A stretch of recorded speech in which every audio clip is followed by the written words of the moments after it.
Historiquement Vôtre continue, on part aux origines d'un objet de notre quotidien et parfois, David, c'est plus qu'un objet que vous étudiez aujourd'hui, l'origine des jeux de mots. Oui, le jeu de mots, c'est vraiment l'archétype de ce qu'on appelle parfois la blague de daron. Vous voyez, c'est-à-dire ces blagues dont au mieux vous obtenez une réaction du genre ah, pas mal. Ouais. Et dans le pire des cas, parce que ça arrive aussi, vous obtenez la haine de votre interlocuteur quand vous faites des jeux de mots. Ça peut être très très violent les réactions aux jeux de mots. Alors, à part les darons, les jeux de mots, c'est aussi le mode d'écriture préféré de beaucoup de journalistes rigolos, Mhm. qui disent des trucs du genre castex chinois, oui, tout ça, ou bien qui terminent leur reportage à la télévision en disant une chose est sûre, la croissance est en train de redémarrer. Et là, on voit une voiture qui redémarre. Au moment, vous voyez, c'est marrant. Il y a aussi les gens qui utilisent le jeu de mots pour faire des blagues sur mon pays. C'est quoi un cochon qui rigole? C'est un portugais. Voilà.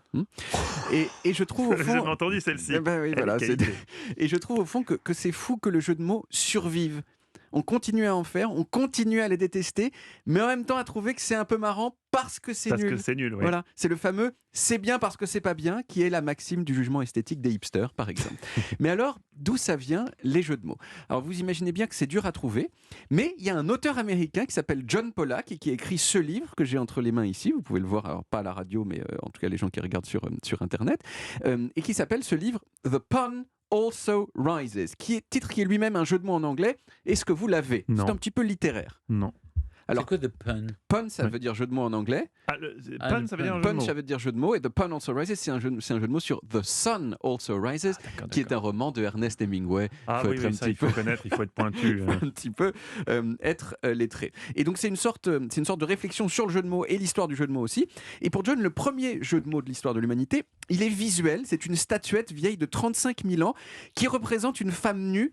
Mais si on tourne la statuette à 180 degrés, ça devient un pénis en érection. Et voilà, deux idées différentes dans le même objet. C'est le même principe que deux idées dans le même son, principe qui est à la base du jeu de mots, comme dans votre nom de famille, Mathieu, qui est aussi une fête. Voilà, ce qui est quand Ah même oui, amusant. mais je Voilà. suis une blague. Exactement. Patronymique. Ensuite, on trouve déjà des jeux de mots dans l'Égypte ancienne. Il y a une inscription notamment qui a été découverte et qui parle du dieu Seth qui essaye de séduire le dieu Horus en lui disant en gros tu as un joli derrière. Mais le mot derrière, visiblement en égyptien antique, ça se dit pareil que force.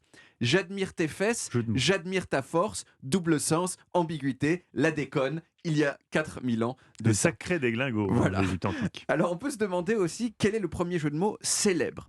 Eh bien le premier jeu de mots célèbre, il est sans doute dans l'Odyssée d'Homère, Non. un moment un peu connu en fait, que je pense qu'on vous vous souvenez peut-être. C'est quand le cyclope Polyphème demande à Ulysse comment tu t'appelles. Ulysse il Personne. répond personne.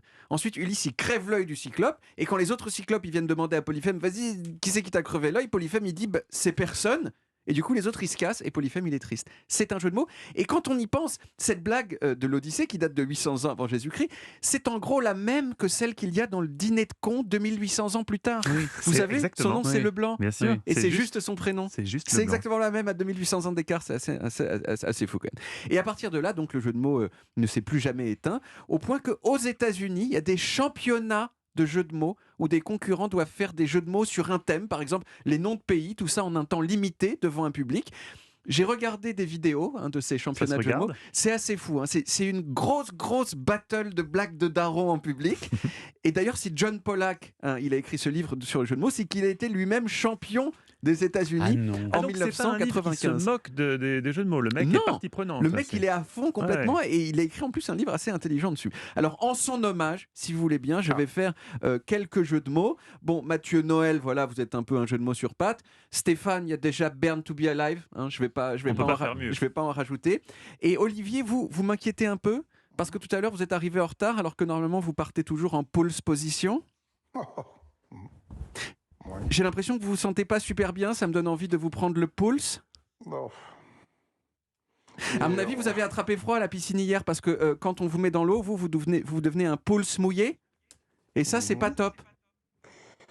J'ai l'impression d'avoir 12 ans et d'être dans la cour de récréation de mon école. Vous avez vécu tout ça, Olivier. Mais j'en ai Oui. encore quelques autres à vous donner. Il y a, vous savez, le Envers et tir au contre pigeon, la Pouls. poule, pan. Il y en a quelques autres. En tout C'est cas, la chair merci. de poule, ça. ah, la chair de poule. La chair de poule, ça oui, vous avez vraiment essuyé de, Voilà. de graves Ouais. moqueries. Et hein. voyez, vous me haïssez un petit peu là. Et voyez, Mais non. c'est ça un petit Ouais, peu les. non. Mais Moi, non, j'ai c'est tout. sympathique les jeux de mots. Et surtout Ah quand oui. ça fait des bits, c'est ça qui est savoureux, je trouve, dans Oui, le jeu oui, de mots. C'est exactement. l'Almanach Vermo, c'est toute cette époque. En tout cas, des ponts entre Homer et Jacques Weber, on n'avait jamais vu Là, ça. C'est c'est magnifique. Il n'y avait que formidable. David Castello-Lopez pour nous entraîner aussi loin. Vous retrouvez évidemment les origines en podcast sur toutes les applis audio et le site europe1.fr.